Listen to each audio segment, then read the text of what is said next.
जय हिंद दोस्तों। Point break by RSR YouTube channel पर आप सभी का बहुत बहुत स्वागत है। आज हम बात करने वाले हैं संविधान सभा के महत्वपूर्ण प्रश्नों की, जो कि विगत परीक्षा में पूछे गए हैं। संविधान सभा से अक्सर वनडे एग्जाम में कोई ना कोई प्रश्न पूछा जाता रहा है, तो आप सभी लोग इस वीडियो को बहुत ध्यान से देखिए। वीडियो के लास्ट में मैं आपसे एक क्वेश्चन भी पूछूंगा, जिसका आंसर आपको कमेंट बॉक्स में बताना है। शुरुआत करने से पहले अगर आपने अभी तक इस चैनल को सब्सक्राइब नहीं किया है तो प्लीज इस चैनल को सब्सक्राइब कर लीजिए। तो चलिए स्टार्ट करते हैं आज का वीडियो। आज का हमारा पहला प्रश्न है, भारत के लिए संविधान सभा का विचार सर्वप्रथम किसने प्रस्तुत किया था। संविधान सभा का विचार पूछा गया कि किसने प्रस्तुत किया था। ऑप्शन है हमारे स्वराज पार्टी ने, ऑप्शन 2 है कांग्रेस पार्टी ने, ऑप्शन 3 है मुस्लिम लीग ने, ऑप्शन 4 है इनमें से कोई नहीं। तो इसका जो सही आंसर हो जाएगा, सही आंसर हो जाएगा ऑप्शन 1। स्वराज पार्टी ने भारत के लिए संविधान सभा का विचार सर्वप्रथम प्रस्तुत किया था। किसने किया था? स्वराज पार्टी ने। अगर बात की जाए कि कौन सी सन में किया था, तो वो किया था 1934 में। ऐसे भी पूछा जा सकता है कि भारत के लिए संविधान सभा का सर्वप्रथम व्यक्तिगत विचार किसने दिया था, तो वो किसने दिया था? एम.एन. रॉय ने। किसने दिया था? एम.एन. रॉय ने। और वो भी कब दिया था? 1934 में। चलते हैं अपने अगले प्रश्न पर। अगला प्रश्न है हमारा क्वेश्चन नंबर 2।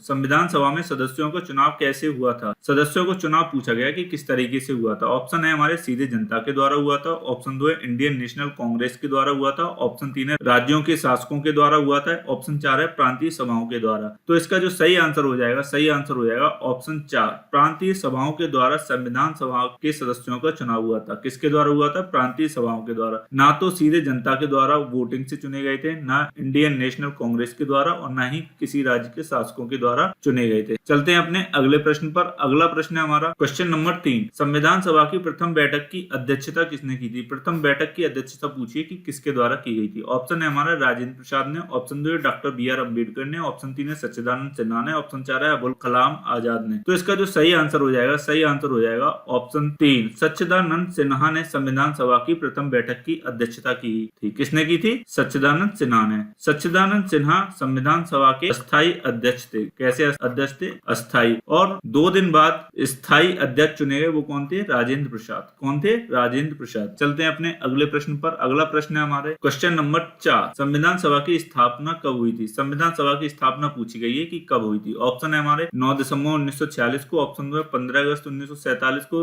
ऑप्शन 3 है 26 नवंबर 1949 को, ऑप्शन 4 है 26 जनवरी 1946 को। तो इसका जो सही आंसर हो जाएगा, सही आंसर हो जाएगा ऑप्शन 1, 9 दिसंबर 1946 को भारतीय संविधान सभा की स्थापना हुई थी। कब हुई थी? 9 दिसंबर 1946 को। इस डेट को आपको याद रख लेना है, ये कई बार एग्जाम में पूछा भी जाता रहा है। चलते हैं अपने अगले प्रश्न पर। अगला प्रश्न है हमारा क्वेश्चन नंबर 5। भारतीय संविधान के निर्माण के समय संवैधानिक सलाहकार कौन थे? संवैधानिक सलाहकार पूछा गया है कि कौन थे, और ये काफी इंपॉर्टेंट प्रश्न है, ये एग्जाम में कई बार पूछा गया है। ऑप्शन है हमारे डॉक्टर राजेंद्र प्रसाद, ऑप्शन 2 है डॉक्टर बी.आर. अम्बेडकर, ऑप्शन 3 है सच्चिदानंद सिन्हा, ऑप्शन 4 है बी.एन. राव। तो इसका जो सही आंसर हो जाएगा, सही आंसर हो जाएगा ऑप्शन 4, बी.एन. राव भारतीय संविधान के निर्माण के समय संवैधानिक सलाहकार नियुक्त किए गए थे। कौन किए गए थे? बी.एन. राव। चलते हैं अपने अगले प्रश्न पर। अगला प्रश्न है हमारा क्वेश्चन नंबर 6। संविधान सभा की अंतिम बैठक कब हुई थी? संविधान सभा की अंतिम बैठक पूछी गई है कि कब हुई थी। ऑप्शन है हमारे 26 नवंबर 1949 को, ऑप्शन 2 है 5 दिसंबर 1949 को, ऑप्शन 3 है 24 जनवरी 1950 को, ऑप्शन 4 है इनमें से कोई नहीं। तो इसका जो सही आंसर हो जाएगा, सही आंसर हो जाएगा ऑप्शन 3, 24 जनवरी 1950 को संविधान सभा की अंतिम बैठक हुई थी। कब हुई थी? 24 जनवरी 1950 को। चलते हैं अपने अगले प्रश्न पर। अगला प्रश्न है हमारा क्वेश्चन नंबर 7। भारतीय संविधान दिवस कब मनाया जाता है? संविधान दिवस कब मनाया जाता है? ये भी काफी इंपॉर्टेंट प्रश्न है, ये भी पूछा जा सकता है एग्जाम में। ऑप्शन है हमारे 26 अक्टूबर को, ऑप्शन 2 है 26 नवंबर को, ऑप्शन 3 है 26 दिसंबर को, ऑप्शन 4 है 26 जनवरी को। तो इसका जो सही आंसर हो जाएगा, सही आंसर हो जाएगा ऑप्शन 2, 26 नवंबर को भारतीय संविधान दिवस मनाया जाता है। कब मनाया जाता है? 26 नवंबर को। 26 नवंबर को ही क्यों मनाया जाता है? क्योंकि भारतीय संविधान 26 नवंबर 1949 को बनकर तैयार हो गया था, और संविधान सभा के द्वारा इसके कुछ प्रावधानों को इसी दिन लागू कर दिया गया था। इसलिए इस दिवस को, यानी 26 नवंबर की डेट को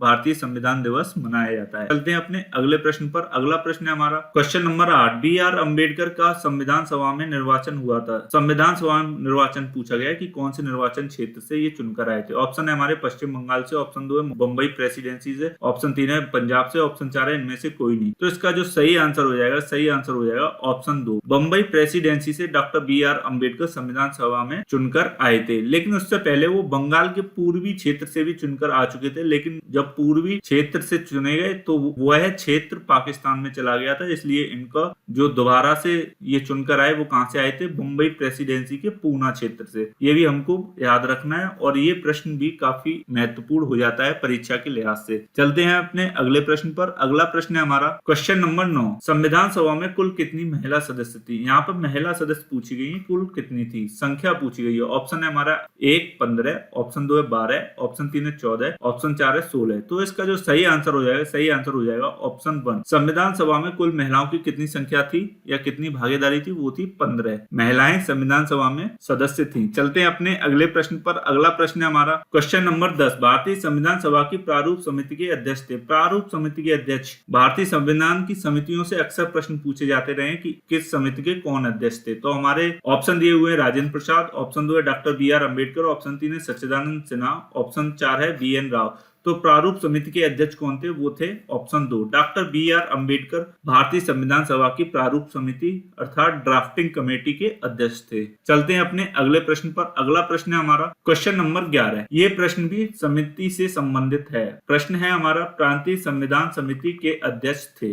यहाँ पे प्रांतीय संविधान समिति के अध्यक्ष पूछे गए हैं कि कौन थे। ऑप्शन है हमारे सरदार वल्लभ भाई पटेल, ऑप्शन 2 है पंडित जवाहरलाल नेहरू, ऑप्शन 3 है JB कृपलानी, ऑप्शन 4 है इनमें से कोई नहीं। तो इसका जो सही आंसर हो जाएगा, सही आंसर हो जाएगा ऑप्शन 1 सरदार वल्लभ भाई पटेल प्रांतीय संविधान समिति के अध्यक्ष थे। चलते हैं अपने अगले प्रश्न पर। अगला प्रश्न है हमारा क्वेश्चन नंबर 12। झंडा समिति के अध्यक्ष पूछा गया कि झंडा समिति के अध्यक्ष कौन थे।